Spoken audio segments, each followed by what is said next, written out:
think for most of us, the COVID-19 pandemic has been the greatest crisis of our lifetime. It's not an exaggeration to say that it has severely impacted all aspects of human life.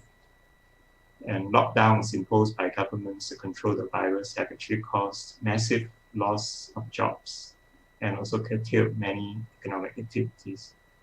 Global supply chains have been disrupted, production has fallen, and shortages occur in some products, at least temporarily. The infrastructure for public health has also been severely stressed in many parts of the world, some to the point of being in danger of breaking down. In the midst of this, the spread of fake news and other forms of disinformation has sown confusion and added to the sum of human misery. It has also made governance more complicated. The US-led international order established in the wake of the Second World War has arguably failed to rise up to the challenge of this pandemic. In the face of this reality, various remedial measures have been proposed in international circles, such as to expand the role of middle powers or to allow regional organizations to have a greater say in global governance. Countries and companies are also looking for ways to diversify the supply chains and to make them more resilient, while others pin their hopes on the advancement of the green economy so that the post-pandemic growth can dovetail with stronger climate remediation actions going forward. To help us make sense of this, our panel features four very distinguished speakers who can comment on the situation and advance their ideas on these topics. So let me briefly introduce them. Our first speaker is Dr. Parag Khanna. He's advisor to the US National Intelligence Council's Global Trends 2030 program. He's a leading global strategy advisor and a writer of best-selling books. He's the founder and managing partner of Future Map, a data and scenario-based strategic advisory firm. Our second panelist is Mr. Pascal Lamy.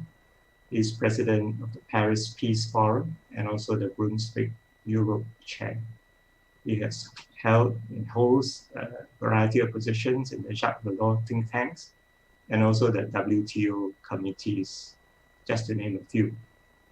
He's also on various French, European, and global boards. And of course, we best know him as the person who has served 2 terms as the Director General of the World Trade Organization, the last ending in 2013. Our third panelist is Mr. Richard Maude. He is the Executive Director of Policy at Asia Society Australia and a Senior Fellow at the Asia Society Policy Institute. He's a former senior Australian government official with 30 years experience. He has held various senior appointments in the Department of Foreign Affairs and Trade, Office of National Assessments, and the Prime Minister's Department. And our last panelist is Dr. Shamir Saran, President of the Observer Research Foundation. His research focuses on issues of global governance, such as climate change, new media, and foreign policy. Samir is a commissioner of the Global Commission on the Stability of Cyberspace and a member of several groups in the World Economic Forum. Before we begin, I'd just like to inform the audience that Mr. Lamy will join us a little bit later as he is still finishing up a prior meeting. So let me start with the first question to the 3 of you who are already with us. So really, in what ways has COVID-19 crisis affected perceptions of the current world order? Is it still salvageable? Or do we need a totally new post-pandemic world order? What measures should world leaders take to achieve and maintain national and global resilience? So can I ask you answer in the order that which I introduced you? So Parag, Richard, and then Samir. Over to you. Thank you so much, and I'm delighted to be joining you. And I understand there's a very large global audience of youth today. So I do think it's imperative that we focus as much as possible on the future. And as you rightly said, this is, of course, the crisis of our lifetime. Even those of us that are older and can remember previous crises let's again remember the young people around the world tuning in. For them, this is most certainly the greatest global calamity that they have ever encountered. I want to emphasize that the local matters suddenly more than the global. We may have taken global connectivity for granted, but due to COVID, we are all in our local habitats, and we are going to be remaining where we are probably for quite some time to come.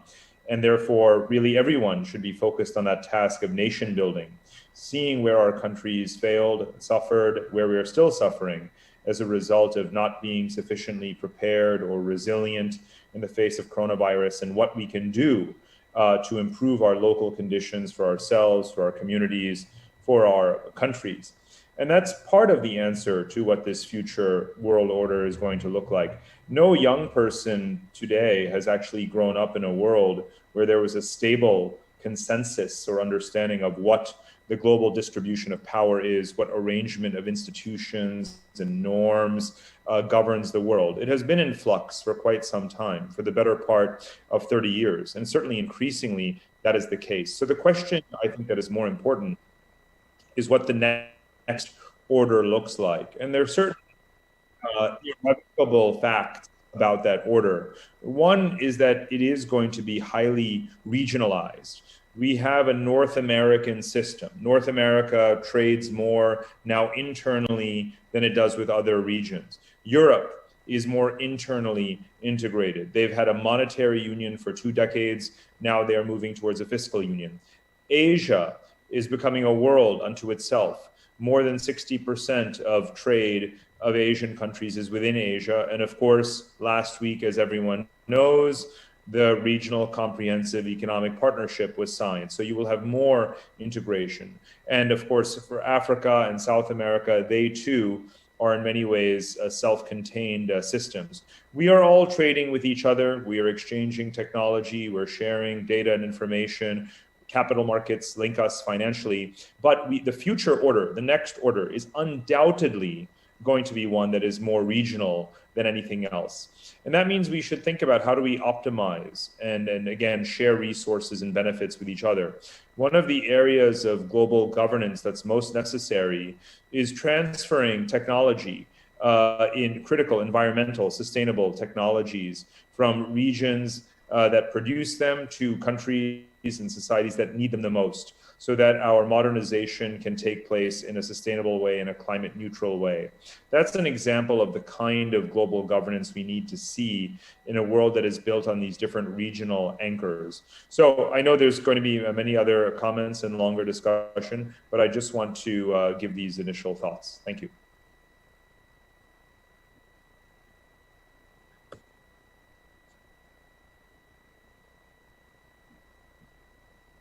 All right, shall I chip in? Look, I very much agree with Parag that the current world order question is a bit loaded, because the old world order has been changing and shifting for quite some time, as Parag said, and we don't really know what's going to come next. And in some ways, COVID-19 has accelerated the pressures on the old order.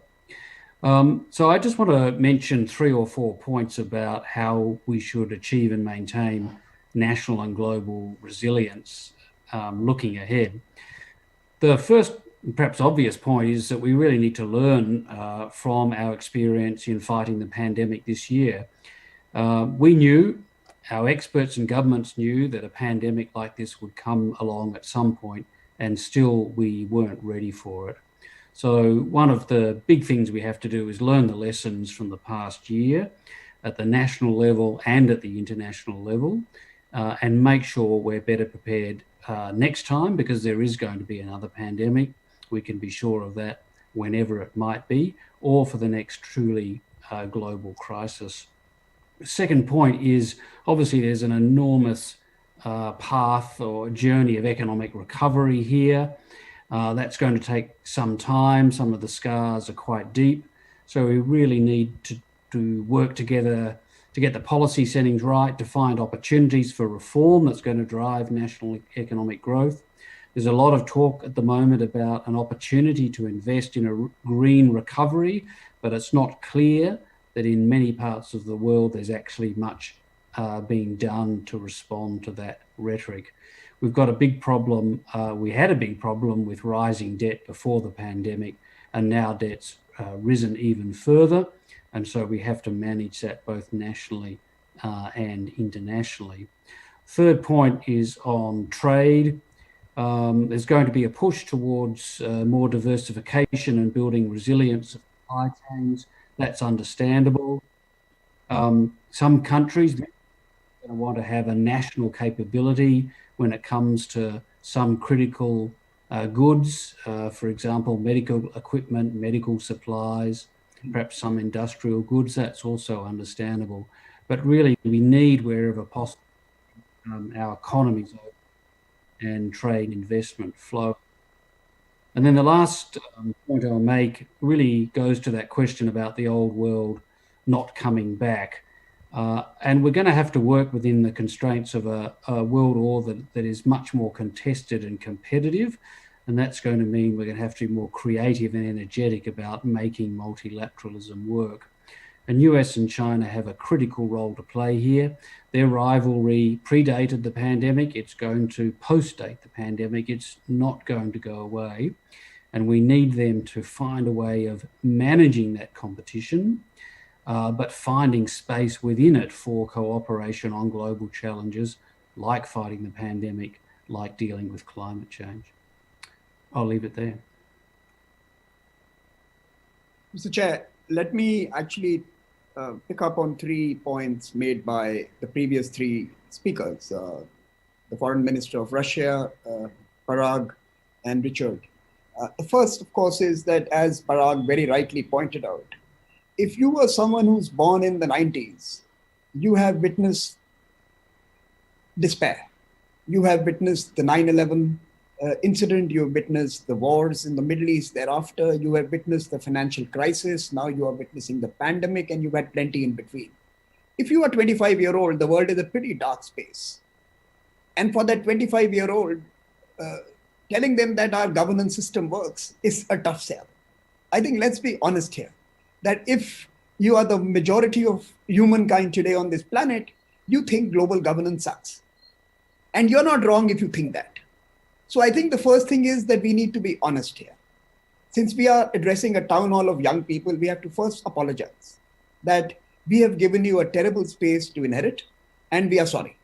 And yes, we will not only have to reform it, but we'll have to reform it, and with a hyphen in between. Governance around the world requires serious reinvention and renovation. And we need to do that. That's the first point. I think, and that comes from what Parag was mentioning.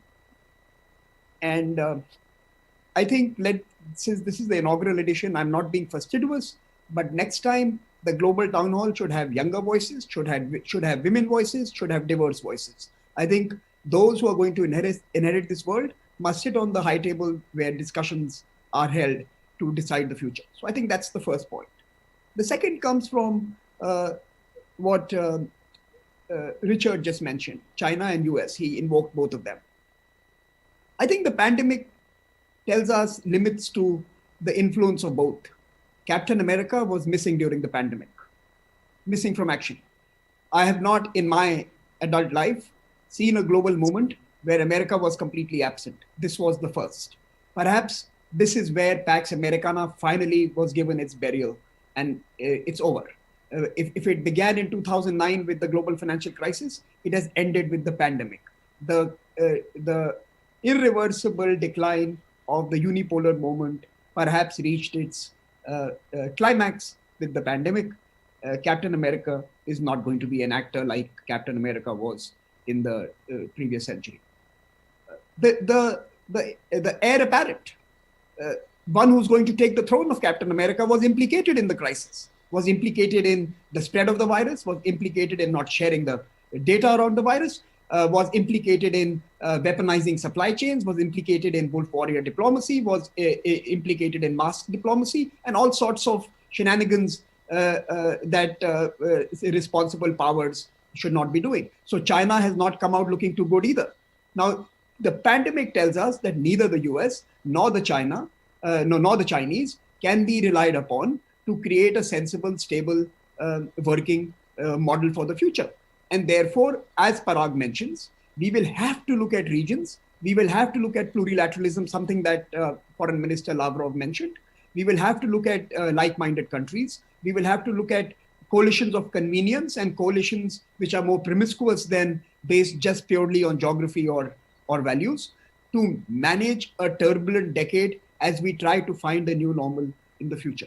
So I agree with Parag that regionalism is going to matter, but I want to extend that argument that sometimes the regions are not going to be geographically adjacent. They might be interest adjacent, they might be value adjacent, they might be just coincidentally adjacent. We are going to see a whole cluster of groupings and engagements that will be required to manage an order which doesn't have either one or two superpowers underwriting it. We have never had functional multilateralism, and I want to underline this point. We have never had functional multilateralism unless it has been underwritten by one, two, or three superpowers. We are trying to make multilateralism work in a G0 world, as Ian Bremmer calls it, or at least in a multipolar world, as many of us agree it is. So I think that's the third point I wanted to make, that the multilateralism of the future will have a very different texture. You will not only have countries who do not have the hegemonic capabilities to enforce good outcomes or punish bad ones, but you will now also have non-state actors, big corporations, community mobilizations, and individuals with significant influence to change the course of history. And in that sense, any new arrangement that comes up will have to be broader than the typical state formulation that we are used to. Technology makes it faster, makes it more incumbent upon all of us to respond in a more agile fashion, but certainly resilience is the key word. Resilience may mean multiple things in different sectors. Thank you. I would like to just follow up on one point, because both Parag and Samir had mentioned a significant role for, I believe, regional organizations or regionalism. And we have seen regional organizations respond to COVID-19 around the world, or not respond to COVID-19 around the world. So does that, the experience of looking, I'm sure not all, we don't look at all the regions, but perhaps if you're looking in your own region, whether regionalism has been promising in the last 10 months, that can then become that solution. So just very short responses, 1 minute. Yeah. Parag?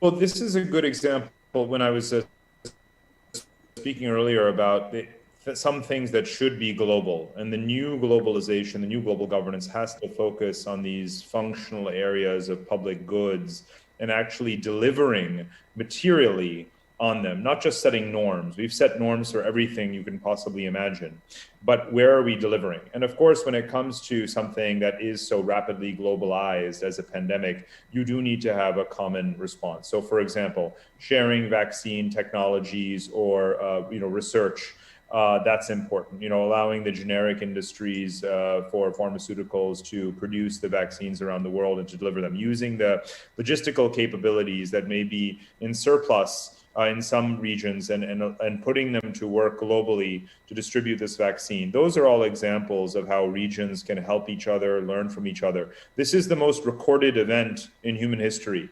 And everyone is able to see every single millisecond and every phenomenon and every event, sort of within each country as it's happening in real time, every data point. So there's no excuse for not helping, for one geography that has the means helping others. Again, in the same way that we could already do so with climate change. Thank you for that. Given the way time has caught up with us, I'd like to now move on to our second question, if I may. I think that we have just had Mr. Pascal Lamy join us in the room. And I would like to pose this question particularly to him. Well, the pandemic has seen supply chains freeze up in certain parts of the world. even before this, the WTO had been severely impaired due to lack of cooperation from some of its member countries. The appointment of a new DG for the WTO has also been delayed. What do you think is the kind of reform that is needed for the WTO to win back confidence from its members? And how can it drive multilateral trade liberalization in the post-COVID world? Mr. Lamy. Thanks, and thanks for the invitation. Let me, en passant, thank Dino Patijalal for his initiative, which is why I've joined you, and myself have been pretty impressed by the amount of think tanks which have partnered for this event. I will distinguish in your question the supply chain COVID issue on the one side, and the other part which has to do with WTO.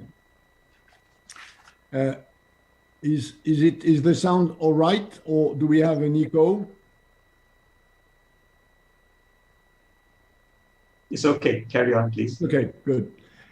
The supply chain issue is basically an issue for business. True, the COVID crisis in some circumstances, in some countries, in some sectors, has revealed fragilities in some supply chains which need to be addressed. We have this global conversation which I'm participating in about whether or not reshoring is the way to go. On this, in a nutshell, my own view is that there will be more talk than walk. I do not expect a serious global reshaping of globalization, understood as the multi-localization of production systems of goods and services. And I do not expect that for one simple reason, which is that globalization, multi-localization, the spanning of the world with supply chain was efficient, although sometimes painful. And I remain on the view I've held for a long time, which is that globalization is efficient and painful, and that deglobalization is inefficient and painful. Now, back to the other part of your question, which has to do with multilateral trade regulation, i.e., what is the job of the World Trade Organization. One, I believe that opening trade while making sure that this takes place on a reasonable level playing field is still the way to go. It does not address important issues which some people have with globalization and trade openness, which is the social impact of more competition with foreigners when you open trade. This, in my view, is not a WTO issue. This has to do with countries themselves, with the way they build or not a welfare system, with the way they provide or not for social security, for training, for work adjustments. So I have never saddled the WTO with the problem of the proper repartition of the pain and gains of globalization and trade opening. Although I'm still convinced that there is more gain than pain, I do recognize that there is pain, but the distribution is not a WTO issue. What remains a WTO issue is addressing obstacles to trade and leveling the playing field. Addressing obstacles to trade is about reducing or removing what hampers the free flow of trade for goods, for services, including for people or for money. And it is true that the WTO rulebook has been structured at a time, 20 years ago, where the world economy was not where it was, and that new kinds of obstacles to trade need now to be addressed, which implies to go back to the negotiating table to rewrite, modify, renegotiate, adjust part of the rulebook. That's also true on the other part, which is leveling the playing field, where developments in the world economy, and notably with this formidable growth of China and the place it has taken in the international economy, are raising new questions on how to compete fairly with China, and notably in that the Chinese have, for their own reasons, which they have, which is in their hands and not in our hands, they have a state-owned sector which the state supports, which affects competition both within the domestic market in China and in international markets. So there is quite a work to do in adjusting the rule book. There is quite a work to do to keep leveling the playing field or re-leveling it where it has been unleveled. That's an issue for international corporations. I hope that the end of the Trump era, which was an era with a US president who tried to kill the WTO, to destabilize it, the US president who believed that protectionism is the way to go. I hope that the end of this period will allow countries, and notably US, China, and Europe, who remain the three big elephants, to go back to the negotiating table and address a series of problems which have not been addressed recently. Over to you. Go ahead. Thank you. Just a very brief follow-up, if I may, and perhaps you can keep your answer to a minute. So given the extent of the reform that's needed in the WTO to sort of revive the momentum of further liberalization, is there any particular way this can begin? I mean, we saw in recent week the RCEP, RCEP coming into existence. It's not global, but it is trying to set the momentum going in some way, but still at a regional level. Is that positive or negative? It's positive. So that's the short answer. As I just said, opening trade is about reducing obstacles to trade. Now, I'm with a Chinese proverb which says that don't mind the color of the cat, provided it catches mice.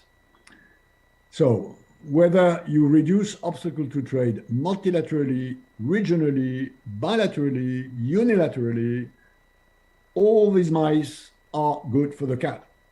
And the experience is that when countries, which is the case with the RCEP, go further than the trade opening commitment they have taken multilaterally, this usually helps them, next time there is a multilateral negotiation, to step from where they have been. So it's a sort of stepping stone that allows to build on the future.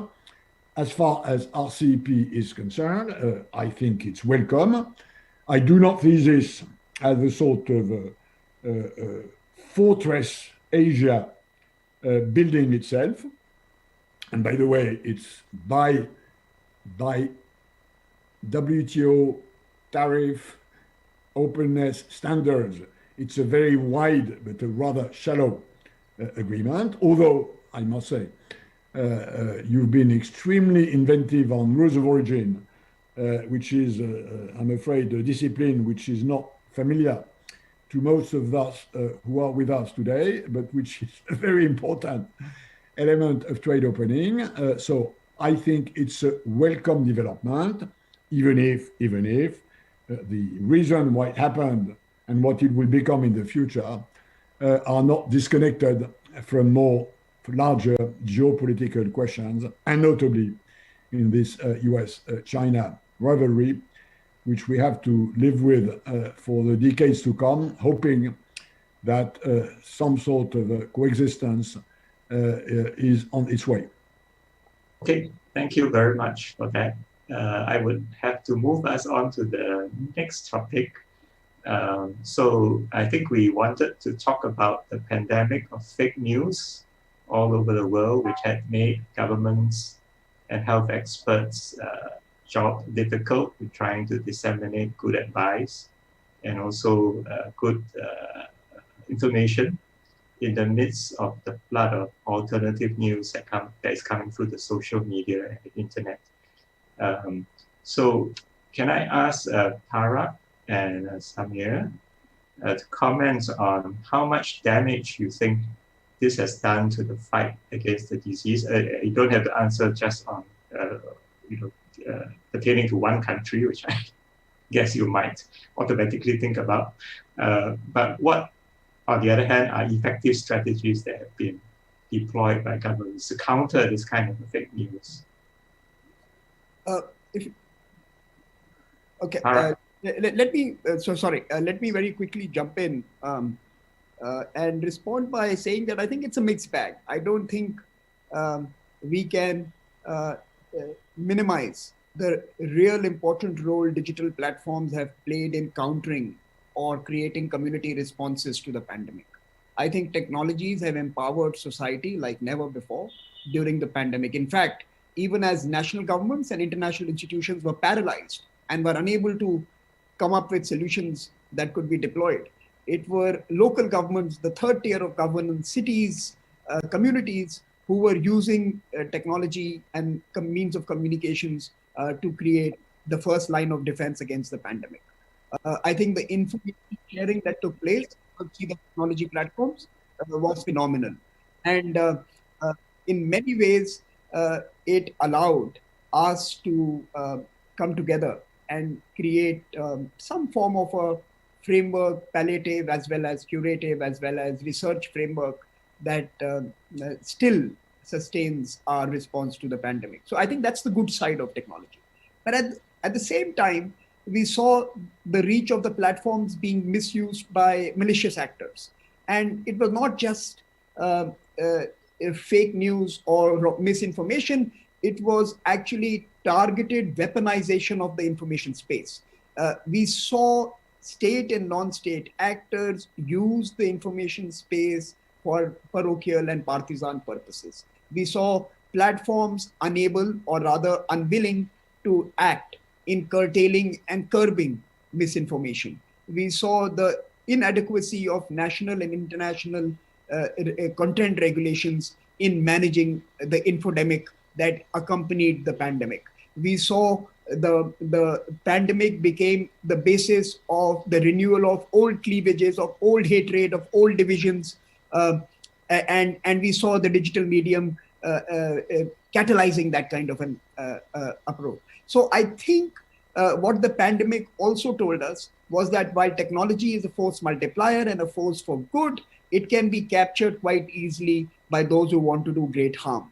And it gives us a moment to pause and rethink how we want to reorganize our digital futures, because what we have seen in the current pandemic is only going to be accelerated in the days ahead. But give me 1 more minute, Chair. I want to respond to something that Pascal Lamy mentioned regarding the trade and WTO and globalization.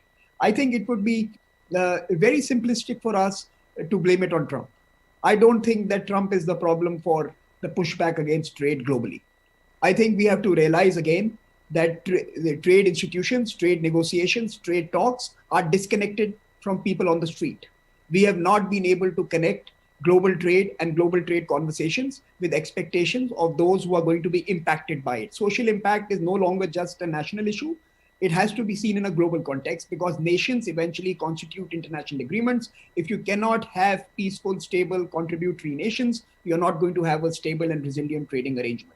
So I think the idea that you can distance the going-ons and the politics of a country from globalization is mistaken. I think countries and their needs and the expectations of their people have to be part of any trade evaluation or a outcome-based regime that we put up for the future. Similarly, I do not believe that the regional arrangements are necessarily just the stepping stones. I suspect, as Parag tries to emphasize, regional arrangements might well be the end point. And in that sense, to somehow presume that the RCEP will lead to the old WTO style global trade agreement may be wrong. We might be disappointed. RCEP may represent an Asian reality, an Asian assessment, and an Asian understanding of what multilateral trade looks like, and that may be it. To assume that this is the first step towards something far larger, wider, broader, ambitious, or different may again be a little romantic. I think RCEP represents the reality of Asia, and that is it. All right, we will jump in on both issues, particularly on the fake news issue and social media. You know, I think Samir put it very eloquently, and I will just add this. The info sphere was very crowded with, you know, real and fake content well before this pandemic. It was fertile ground to be further abused with or without the appearance of this pandemic. And now it is incumbent in a space where digital content regulation has been, very, very fragmented and is going to remain so in light of all of the new laws and cautions that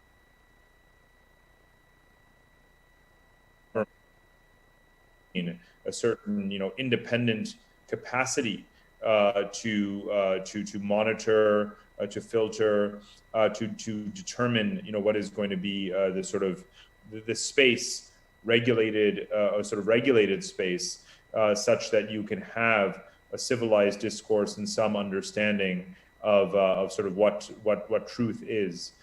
Because obviously technology companies are not going to be the ones that are going to step up to do it, nor should they do it. And even when they do it, it's done in a very arbitrary fashion that, again, does not transcend international boundaries.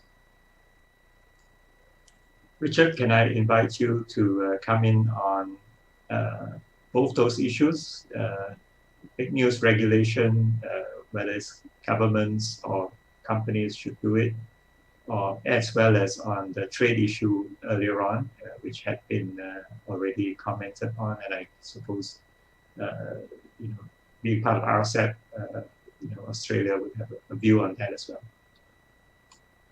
Yeah, thanks very much, Kwok Choi. I think, look, on misinformation and disinformation, of course, the story of the pandemic is wrapped up into a much bigger story about what governments and communities and companies can do about misinformation and disinformation. It really is going to have to be a joint effort between government and especially companies, especially the social media companies.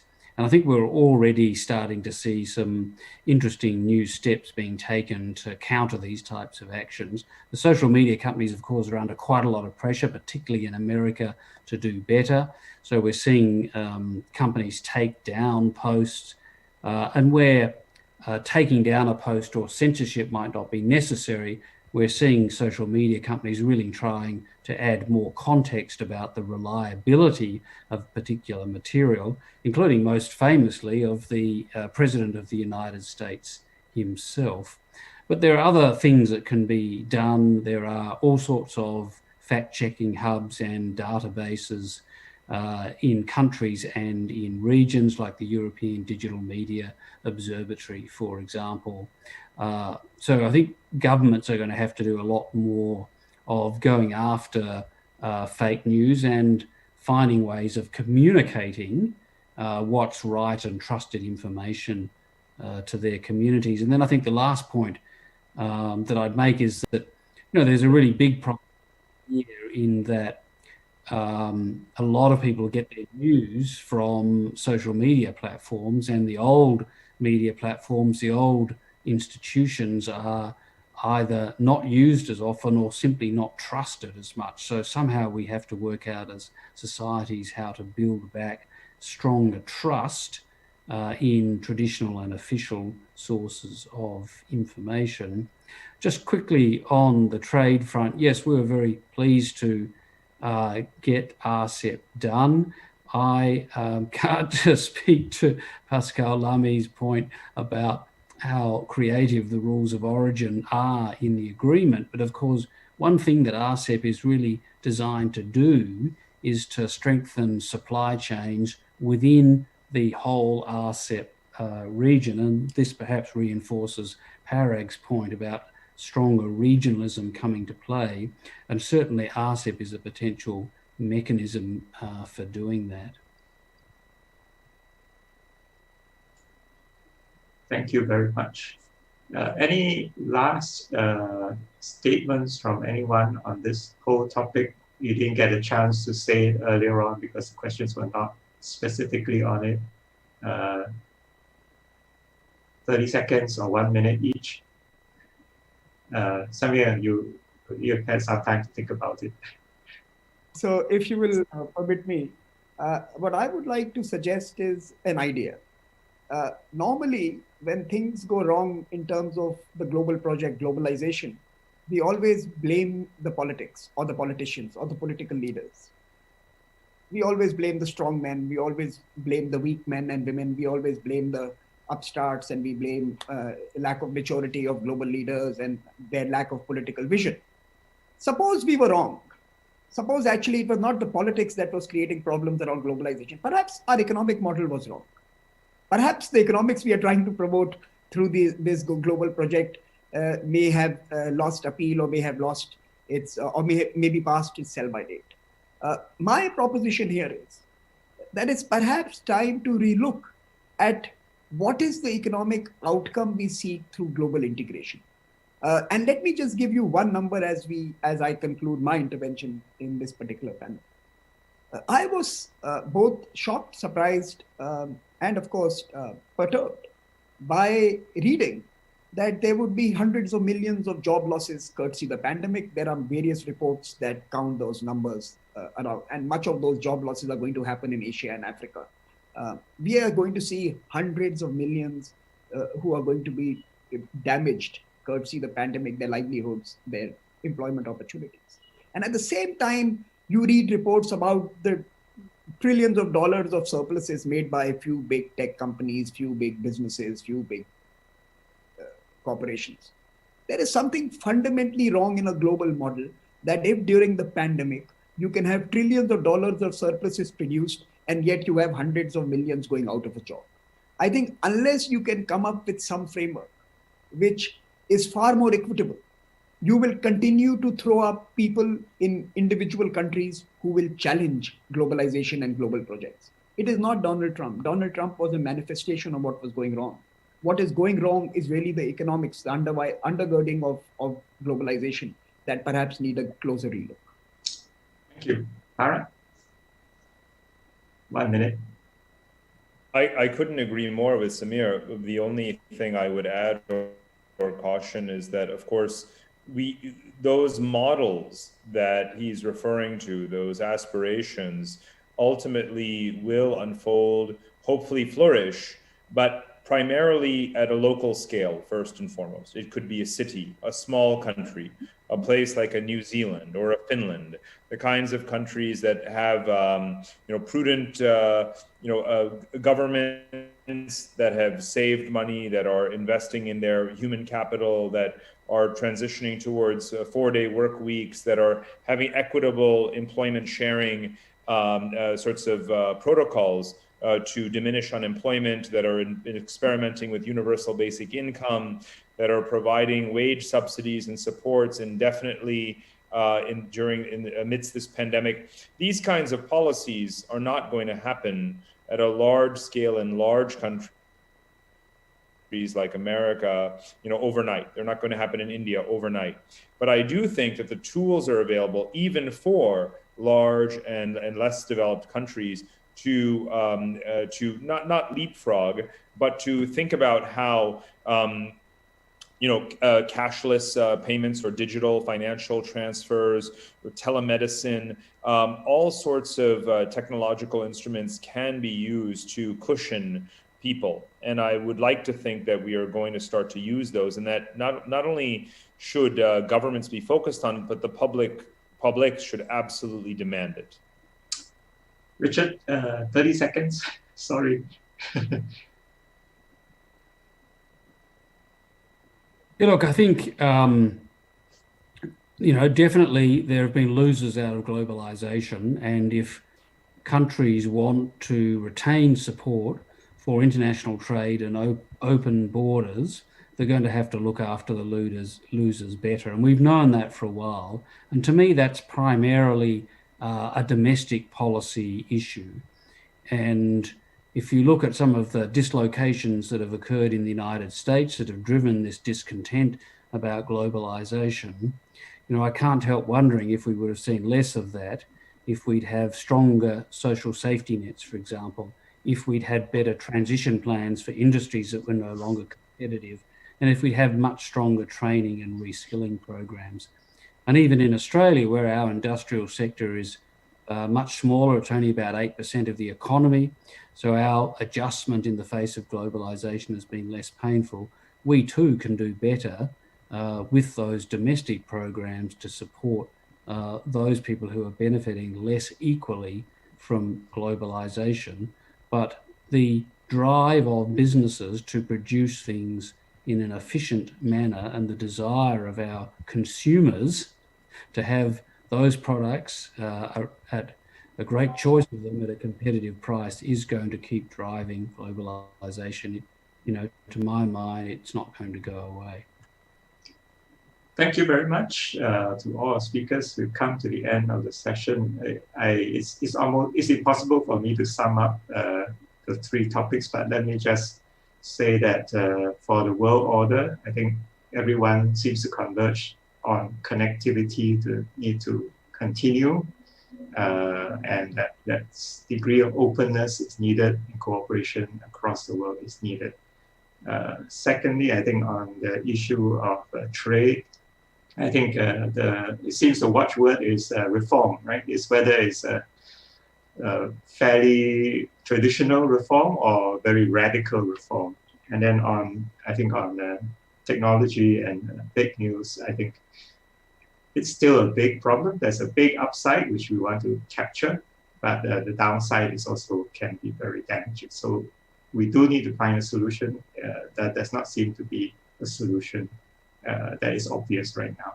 So I'd like to thank Dr. Parag Khanna, Mr. Pascal Lamy, Mr. Richard Maude, Dr. Samir Saran for your insights, and also for our global audience for joining in and for your participation. So have a pleasant day or a pleasant night ahead and stay safe.